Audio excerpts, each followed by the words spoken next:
नमस्कार, मैं प्रवेश गौतम। स्वागत है छुपा खेल विद प्रवेश में। बंटाधार, जी हाँ, यह शब्द आज फिर याद आता है, लेकिन यहाँ बात राजनीति की नहीं बल्कि भोपाल मंडल की प्रशासनिक नाकामी की है। यहाँ हो रहा है हर साल करोड़ों का घाटा और 1,500 से ज्यादा लोगों के लिए रोजगार के अवसर समाप्त किए जा रहे हैं और यात्रियों को असुविधा का सामना करना पड़ रहा है। सबसे हैरानी की बात यह है कि जिस अफसर यानी अधिकारी के जिम्मे यह काम है, शायद उसी को इसकी परवाह ही नहीं है। मैं बात कर रहा हूं भोपाल मंडल के senior divisional commercial manager Saurabh Kataria की, जिन्हें लाखों का वेतन मिलता है, लेकिन शायद भोपाल मंडल का राजस्व बर्बाद करने की ठान चुके हैं। ये केंद्र की मोदी सरकार जहां रोजगार और उद्यमिता को बढ़ावा देने की बात कर रही है, वहीं सौरभ कटारिया जैसे अफसर रेलवे के भीतर रोजगार के मौजूदा अफसरों जो अफसर हैं, उन पर कुंडली मारकर बैठे हैं। नतीजा, हर साल रेलवे को करोड़ों का घाटा, रोजगार के अवसर समाप्त हो रहे हैं और यात्रियों को असुविधा अलग हो रही है। सीनियर डीसीएम सौरभ कटारिया, भोपाल मंडल के डीसीएम पंकज कुमार दुबे और तत्कालीन सीनियर डीसीएम रश्मि बघेल की कार्यप्रणाली को अकर्मण्यता और नकारापन न कहें तो क्या कहें। यह लोग न तो रोजगार सृजित होने दे रहे हैं और न ही रेलवे की आय में बढ़ोतरी यानी इजाफा होने दे रहे हैं। आज के छुपा खेल में होगा पूरा खुलासा, परत दर परत सामने लाऊंगा सच्चाई, कैसे हो रहा है घाटा और संभवतः अफसरों का रिश्वत प्रेम। देखते रहिए छुपा खेल विद प्रवेश। चैनल को लाइक शेयर सब्सक्राइब करना बिल्कुल ना भूलें।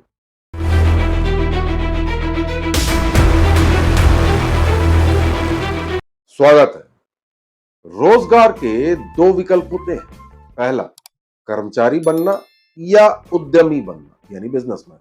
और जब कोई बिजनेसमैन बनता है तो अपने साथ साथ दूसरों को भी रोजगार के मौके देता है।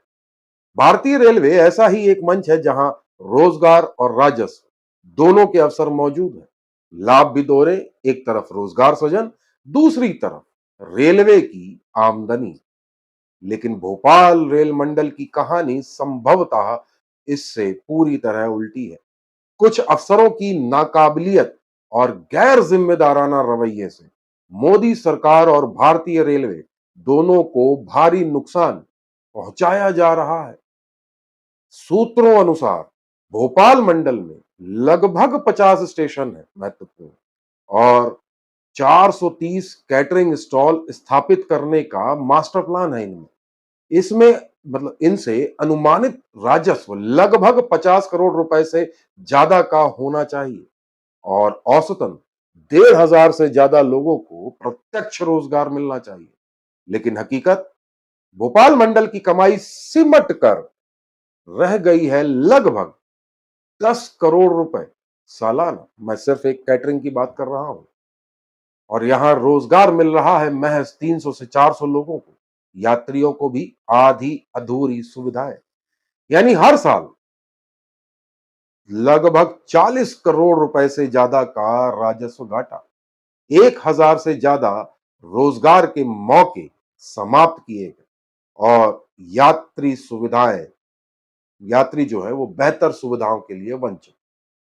सूत्रों के आंकड़े और चौंकाने वाले हैं। वर्तमान में 430 में से लगभग 104 कैटरिंग स्टॉल चालू हैं। सूत्रों ने बताया कि 2023 में यह संख्या 180 के लगभग थी और तब लगभग 20 करोड़ करोड़ रुपए की सालाना आमदनी और 1,000 लोगों को रोजगार मिलता था सिर्फ कैटरिंग से।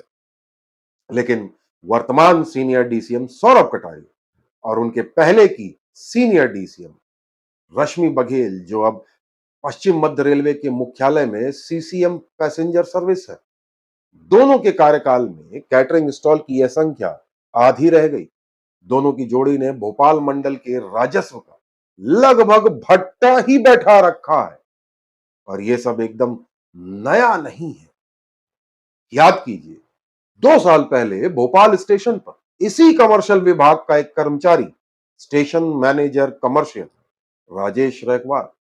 लोकायुक्त ने राजेश को एक वेंडर के व्यक्ति से रिश्वत लेते हुए रंगे हाथों पकड़ा था। उस समय रेलवे ने दावा किया था कि भ्रष्टाचार पर सख्ती होगी, लेकिन आज हालात यह है कि भ्रष्टाचार दबा हुआ है और नुकसान रेलवे व जनता का हो रहा है। राजेश रैकवार को दोबारा भोपाल स्टेशन में बैठा दिया गया है, जबकि यह मामला अभी भी लोकायुक्त में लंबित न्यायालय में। सूत्रों अनुसार अप्रैल 2025 में नए कैटरिंग टेंडर जारी किए गए, लेकिन अचानक कैंसिल कर दिए गए। आखिर क्यों? सूत्रों ने बताया कि इन टेंडरों में नियम कायदों को ताक पर रखा गया था। इसकी भनक जैसे ही मुख्यालय को लगी, मुख्यालय ने फटकार लगाई और आनन फानन में टेंडर निरस्त कर दिए गए। इसको रेलवे की टेंडर वाली वेबसाइट यानी IREPS में कैंसिल्ड ई ऑप्शन की हिस्ट्री में देखा जा सकता है। अब सवाल है, ऐसा क्यों किया जा रहा है? नए टेंडर करके कैटरिंग स्टॉल शुरू क्यों नहीं किए जा रहे हैं समय से, जिससे न केवल रोजगार के मौके सृजित होंगे, बल्कि भारतीय रेलवे को राजस्व प्राप्ति के साथ साथ यात्री सुविधाएं भी बढ़ेंगी। वैसे एक कहानी सुनाता हूं इससे तरह। अगर एक प्लेटफॉर्म पर एक घंटे में 100 समोसे बिकते हैं और वहां 5 वेंडर हैं, तो हर एक के हिस्से में औसतन 20 समोसे आएंगे, यानी एक वेंडर औसतन 20 समोसे बेचेगा। लेकिन अगर वेंडर सिर्फ 2 हो, तो वही 100 समोसे अब इन 2 के बीच में बटेंगे, यानी हर एक 50 समोसे बेचेगा। सीधा फायदा उन वेंडरों का मुनाफा बढ़ेगा और रिश्वत वसूली भी शायद आसान हो जाएगी। 5 से लेना मुश्किल हो सकता है, 2 से लेना आसान, यानी रिश्वत का सिंगल विंडो मॉडल। ठीक वैसे ही है जैसे IRCTC कहता है, टिकट, खाना पीना, होटल, टैक्सी आदि सब कुछ उसकी एक ही एप्लीकेशन में।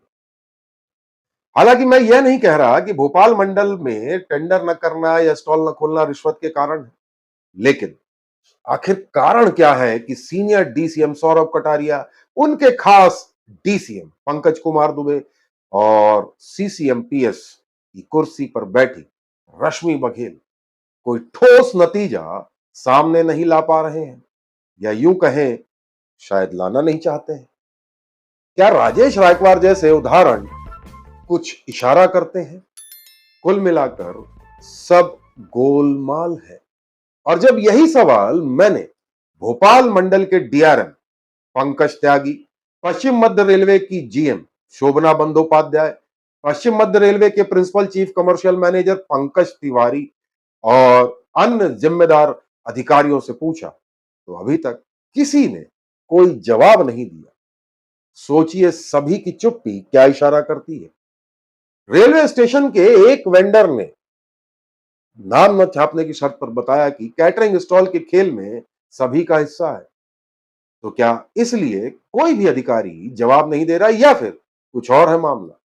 खैर जो भी हो, पर सवालों से भागना इनकी निष्ठा, कर्तव्य परायणता और कार्य प्रणाली पर प्रश्न चिन्ह जरूर लगाता है।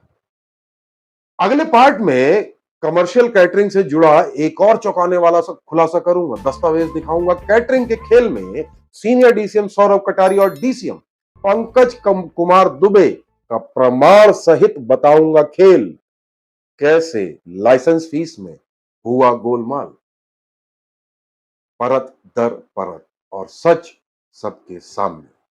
बहरहाल मैं फिर निवेदन करता हूं जिम्मेदार अधिकारियों से कि आखिर क्या कारण है कि मास्टर प्लान में 400 से ज्यादा कैटरिंग स्टॉल प्रस्तावित है। 2023 में फिर भी 180 के लगभग चल रहे थे, 20 करोड़ राजस्व आ रहा था। वर्तमान में लगभग 104, यानी 10 करोड़ के लगभग का राजस्व। शेष 40 करोड़ के राजस्व के लिए क्या प्लानिंग की जा रही है? और 2 साल से जो सीनियर DCM बैठे हैं, पहले रश्मि बघेल और अब सौरभ कटारिया, ये क्या कर रहे हैं? तत्कालीन DRM देवाशीष त्रिपाठी की चुप्पी किसी से छुपी नहीं है, इसलिए उनकी निष्ठा सवालों के घेरे में है। उनका ध्यान मंडल की तरक्की पर कभी नहीं गया, मेरा ऐसा अनुभव है। बहरहाल नए DRM पंकज त्यागी जी से उम्मीद करता हूं हमारे सवालों का जवाब देंगे। पश्चिम मध्य रेलवे के PCCM पंकज तिवारी जी से भी उम्मीद करता हूं सवालों का जवाब देंगे और ऐसे गैर जिम्मेदाराना अधिकारियों के विरुद्ध कोई ठोस कदम उठाएंगे। हमारा प्रयास कैसा लगा जरूर बताइएगा। चैनल को लाइक शेयर सब्सक्राइब करना बिल्कुल ना भूलें। बहुत बहुत धन्यवाद।